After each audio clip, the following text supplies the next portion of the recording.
എന്റെ ലോഹി കഴിച്ച് എന്താ ഈ കാണിക്കുന്നേ?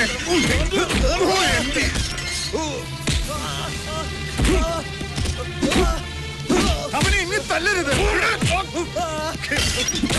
അവനെ ഒന്നും ചെയ്യരുത്. സാർ, നിങ്ങൾക്ക് ഭ്രാന്താണോ? മര്യാദക്ക് സത്യം പറഞ്ഞോ, അല്ലെങ്കിൽ നിന്റെ ഒന്ന് ശവം പോലും വെളിയെ കാണില്ല. എന്തായി കാണിക്കുന്നത്? ചെയ്യാത്ത കുറ്റം തല്ലി പറയുമ്പോ മറ്റേ സഭയുടെ ആളാണല്ലേ? സഭയും പട്ടക്കാരൊക്കെ അങ്ങ് പള്ളിയില്. സാർ, ഇങ്ങനെ ജാമ്യത്തിലെടുക്കാൻ തിരുമേനി വക്കീൽ വന്നിട്ടുണ്ട്. താൻ പോക്കോ. വേണ്ട, എനിക്ക് മാത്രമായിട്ട് ജാമ്യം വേണ്ട. എടോ, ഇവര് ജാമ്യം കിട്ടാത്ത വകുപ്പാ. അച്ഛപ്പയ്ക്ക് എനിക്ക് എന്റെ അമ്മയൊരു നോക്ക് കാണാൻ പറ്റിയാൽ മാത്രം മതി. മോനെ രമേശേ, ഞാൻ ചെന്നിട്ട് ഇനി നിങ്ങൾ അവനെ ഒന്നും ചെയ്യരുതേ. നിനക്ക് അമ്മയെ കാണണല്ലേ? അമ്മ ഞങ്ങളുടെ കസ്റ്റഡി തന്നെയുണ്ട്. ഇപ്പോഴിങ്ങെത്തും, ഞാൻ കാണിച്ചു തരാം. പക്ഷെ അതിനു മുമ്പ് കുത്താൻ ഉപയോഗിച്ച കത്തി എവിടെയാ ഒളിപ്പിച്ചു വെച്ചിരിക്കുന്നത് നീ പറയണം. എന്നാലേ പൊന്നുമോൻ അമ്മയെ കാണൂ.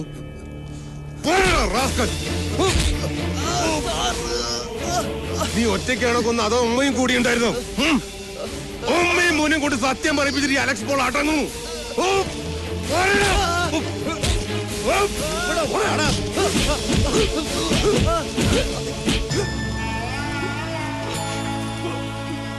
അമ്മേ,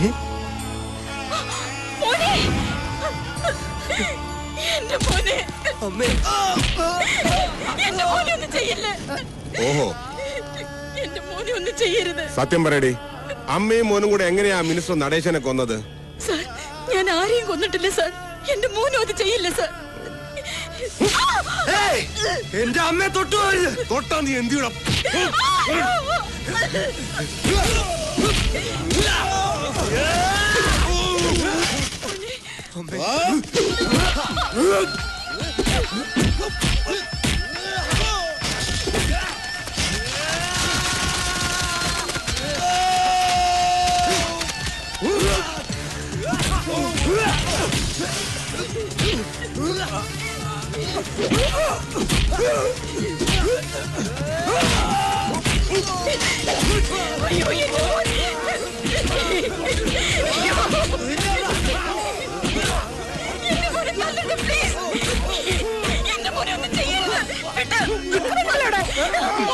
കൊണ്ടുപോയി ഉരുട്ടിക്കൊല്ലി പന്നിയെ.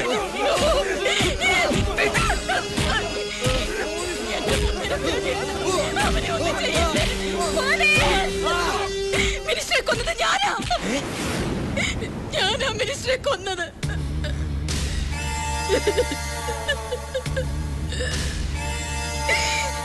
കാതർക്ക് പറഞ്ഞത് കേട്ട് മിനിസ്റ്റർക്ക് ഫോൺ ചെയ്തപ്പോ എന്റെ മോൻ ഗസ്റ്റ് ഹൗസിലുണ്ടെന്നറിഞ്ഞ് ഞാൻ ചെന്നു. പക്ഷേ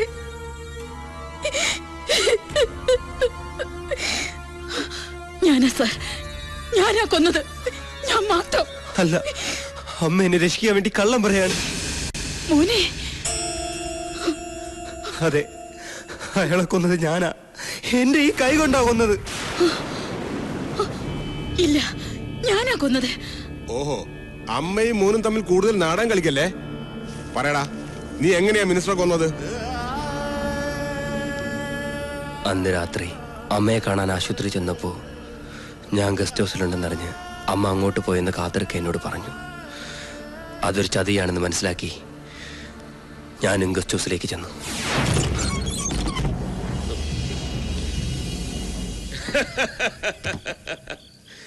തേടിയ വള്ളി കാലി ചുറ്റി എന്ന് പറഞ്ഞ പോലെ ആയല്ലോടാ. ഇതാ നടേശന്റെ ഒരു ജാതകം. ആവശ്യമുള്ളവർ ഇങ്ങോട്ട് വന്ന് ചാടിക്കൊള്ളു. എന്റെ അമ്മ എവിടെ? വിഷമിക്കണ്ടടാ, അവൾ ഇനി എന്റെ കൂടെ പൊറുക്കാൻ പോകുന്നു. നിനക്ക് കാണണോ?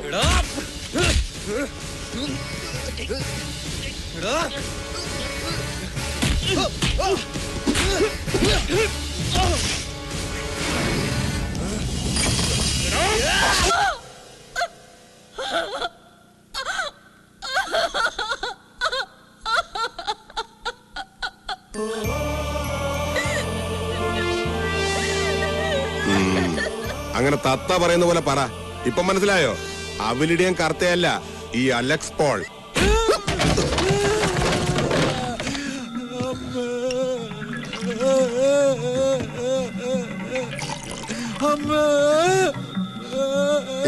ഇതും കൂടെ ചെല്ലട്ടെ. എനിക്ക് മതിയായേ. അത് പറ്റില്ല.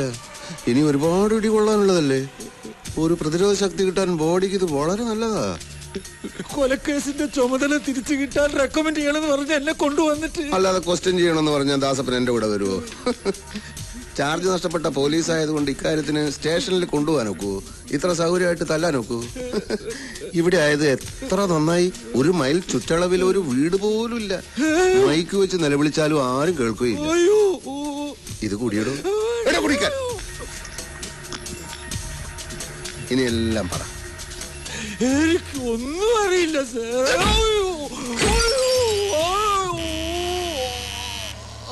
അയ്യോ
ആരാ സാർ യവന്മാരൊക്കെ?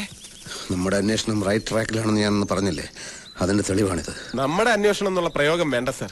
കൂടെ ഉണ്ടെന്നുള്ളതല്ലാതെ എനിക്കൊരു പിടിയും കിട്ടുന്നില്ല. Hello sir. ഹലോ. ഞാൻ പറയണ്ട, രൂപം കണ്ടാൽ അറിഞ്ഞൂടെ? മിനിസ്റ്റർ നടേശന്റെ ബ്രദർ ദിനേശൻ, ലണ്ടൻ എംബസിയിലെ ഉദ്യോഗസ്ഥൻ. അതെ, ഈ കേസിന് ഗുണകരമായേക്കാവുന്ന ഒരു എവിഡൻസ് എനിക്ക് നാട്ടിൽ നിന്ന് കിട്ടി. അതും കൊണ്ടാണ് ഞാൻ വന്നിരിക്കുന്നത്.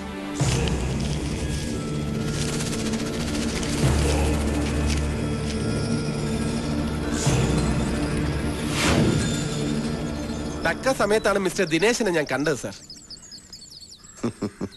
എന്താ സാർ? ഈ അന്വേഷണത്തിന്റെ റൂട്ടിൽ മിസ്റ്റർ ദിനേശൻ എനിക്ക് ആവശ്യമുണ്ട്. കമാ.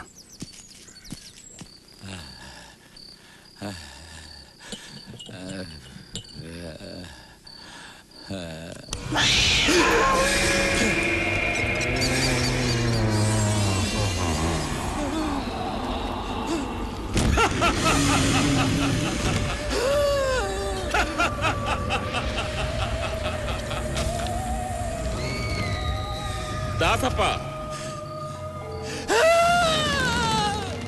ആഗ്രഹങ്ങൾ പൂർത്തീകരിക്കാൻ കഴിയാത്തവരുടെ ആത്മാക്കളാണ് അലഞ്ഞു തിരിഞ്ഞു നടക്കുന്നത്. അലഞ്ഞു തളർന്ന എന്റെ ആത്മാവിന് ഇന്ന് ശാന്തി ലഭിക്കണമെങ്കിൽ എനിക്ക് നിന്റെ രക്തം വേണം. എന്റെ പൊന്നി നടേശ് സാറേ, എന്നെ ഒന്നും ചെയ്യരുത്. അതെന്ത് ന്യായമാ ദാസപ്പ? എന്തിനും ഏതിനും എന്നോടൊപ്പം നിന്നവനല്ലേ നീ?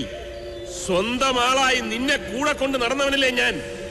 ആ എന്നോട് വേണ്ട, നീ ഇനി ജീവിച്ചിരിക്കണ്ട, നമുക്കൊന്നിച്ചു പോകാം. എന്നെ ഒന്നും ചെയ്യരുത്. എന്റെ പൊന്നി സാറേ, എന്നോട് പൊറുക്കണം, എന്നോട് ക്ഷമിക്കണം. ഇപ്പോൾ കിട്ടിയ വാർത്ത. മുൻ ആഭ്യന്തരമന്ത്രി നടേശന്റെ കൊലപാതക കേസിൽ അറസ്റ്റിലായ SME കോളേജ് വിദ്യാർത്ഥി രമേശ് പ്രസാദ് കുറ്റം സമ്മതിച്ചു. പ്രതിയെ ഇന്ന് ഉച്ചകഴിഞ്ഞ് 2 മണിക്ക് ചീഫ് ജുഡീഷ്യൽ മജിസ്ട്രേറ്റ് കോടതിയിൽ ഹാജരാക്കും. SME കോളേജിലെ വിദ്യാർത്ഥികളും SDCPയുടെ പ്രവർത്തകരും പോലീസ് സ്റ്റേഷന്റെ മുന്നിൽ തടിച്ചുകൂടിയിട്ടുണ്ട്. സ്റ്റേഷൻ പരിസരമാകെ സംഘർഷഭരിതമാണ്.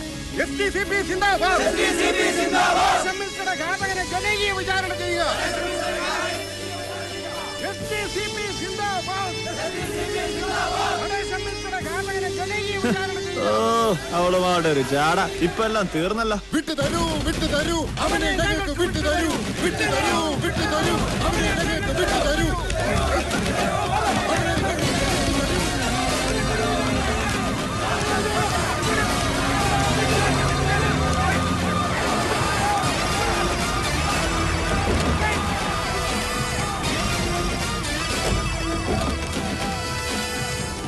പ്രിയമുള്ളവരെ, എല്ലാവരും ശാന്തത പാലിക്കുക, എല്ലാവരും ഡിസിപ്ലിനിങ് പാലിക്കുക. കണ്ട അനുസരണമുള്ള പ്രവർത്തകരെ കണ്ട. കൺഗ്രാറ്റുലേഷൻസ്. Thank you sir. പ്രതിയെ ജനകീയ വിചാരണ ചെയ്യണമെന്ന് പറഞ്ഞ് ഭയങ്കര ബഹളായിരുന്നു. സാറിന്റെ പാർട്ടിക്കാരായതുകൊണ്ട് അടിച്ചോടിച്ച് പ്രശ്നം വഷളാക്കണ്ടെന്ന് കരുതിയാ. അതേതായാലും നന്നായി. ഇത് ഞാൻ ഇപ്പൊ സോൾവ് ചെയ്ത് തരാം. വായി നോക്കിക്കഥ കോളാമ്പി എടുത്തോണ്ട് വാടോ. അതെ, എപ്പോഴാണ് പാർട്ടിക്കാരായിട്ട് പേസ് ടു പേസ് സംസാരിക്കേണ്ടി വരികയെന്ന് അറിയില്ലല്ലോ. അതുകൊണ്ട് എപ്പോഴും ഫുൾ സെറ്റപ്പില്ല. പ്രിയമുള്ള പാർട്ടി പ്രവർത്തകരെ, ഞാൻ മന്ത്രിയായി സത്യപ്രതിജ്ഞ ചെയ്ത് കസേരയിൽ ഇരുന്ന് എഴുന്നേൽക്കുന്നതിന് മുമ്പ് തന്നെ നമ്മുടെ പ്രിയങ്കരനായ ബഹുമാനപ്പെട്ട നടേശൻ സാറിന്റെ കൊലപാതകയെ കണ്ടുപിടിക്കാൻ കഴിഞ്ഞതിൽ എനിക്ക് അഭിമാനമുണ്ട്.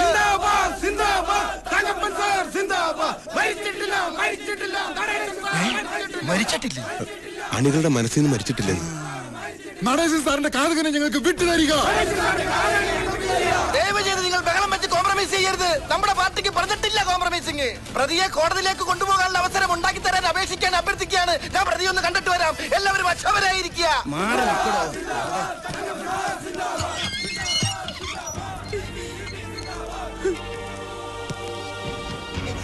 എത്ര വൈരാഗ്യം ഉണ്ടെങ്കിലും ഒരാളെ കൊല്ലുക എന്ന് പറഞ്ഞ നിനക്ക് എങ്ങനെ ഇതിന് മനസ്സ് വന്നടാ മോനെ?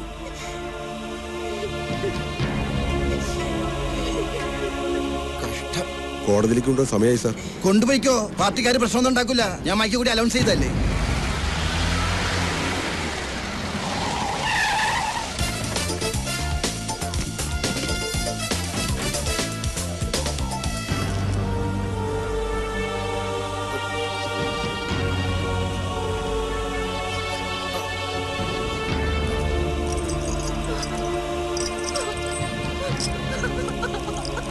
വിലങ്ങ് വെക്കാൻ വരട്ടെ.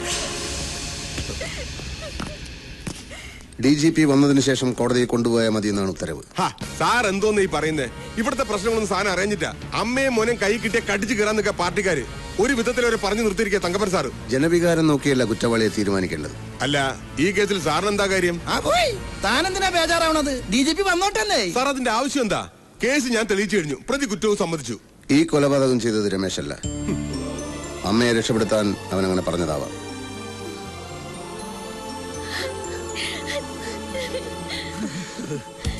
പോസ്റ്റ്മോർട്ടം റിപ്പോർട്ട് കിട്ടിയപ്പോൾ തന്നെ സംശയം തോന്നിയിരുന്നു.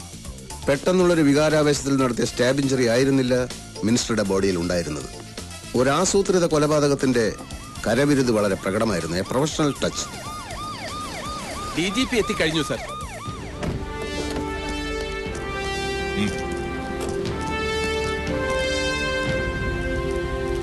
അല്പം ലേറ്റ് ആയി പോയി sir. Anyway the case is solved. Thanks. ദിനേശനോ എപ്പോ വന്നു? രാവിലെ എത്തി. ചില ഇന്റർഫിയറൻസ് കാരണം കേസിൽ നിന്ന് ഒഴിവാക്കപ്പെട്ടെങ്കിലും കമ്മീഷണർ കർത്ത അന്വേഷണം തുടരുന്നുണ്ടായിരുന്നു. മിനിസ്റ്ററുടെ കുക്ക് അറുമുഖന്റെ മൊഴിയുടെ അടിസ്ഥാനത്തിൽ ഗസ്റ്റ് ഹൌസിനടുത്തുള്ള പെട്ടിക്കടയുടെ മുമ്പിൽ ഞാൻ വിശദമായ ഒരു പരിശോധന നടത്തി. അറുമുഖൻ തെറ്റിദ്ധരിച്ച് പോലീസ് ജീപ്പാണെന്ന് പറഞ്ഞത് യഥാർത്ഥത്തിൽ ഒരു നീല ക്വാളിസ് വാനായിരുന്നു. പക്ഷെ എനിക്ക് അവിടെ നിന്ന് വളരെ വിലപ്പെട്ട ഒരു തെളിവ് കിട്ടി. ബ്ലഡ് സ്റ്റെയിനുള്ള ഒരു കടലാസ് കഷ്ണം. വെറുമൊരു കടലാസ് കഷ്ണമായിരുന്നില്ല അത്.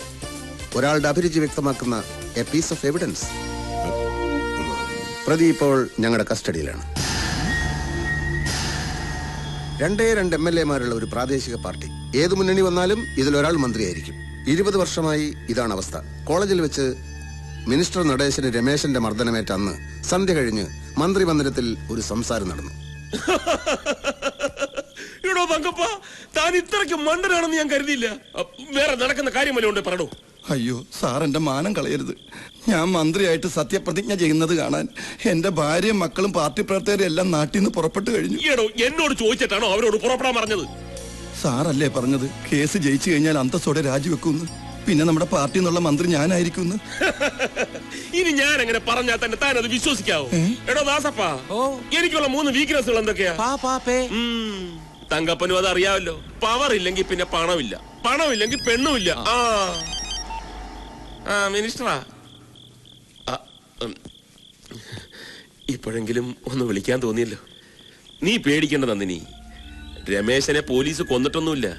അവൻ എന്റെ കസ്റ്റഡിയിൽ എന്റെ പേഴ്സണൽ ഗസ്റ്റ് ഹൗസിലുണ്ട്.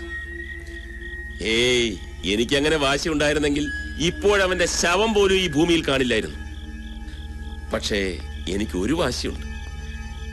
നീ വന്നെന്റെ കാല് പിടിച്ച് മാപ്പ് പറയണം. ഈ കേസുമായി ഒരു ബന്ധമില്ലാത്ത കഥയും പറഞ്ഞ് എന്തിനാ സാർ വെറുതെ സമയം കളയുന്നേ? ബന്ധമുണ്ട്. രാജശേഖരൻ,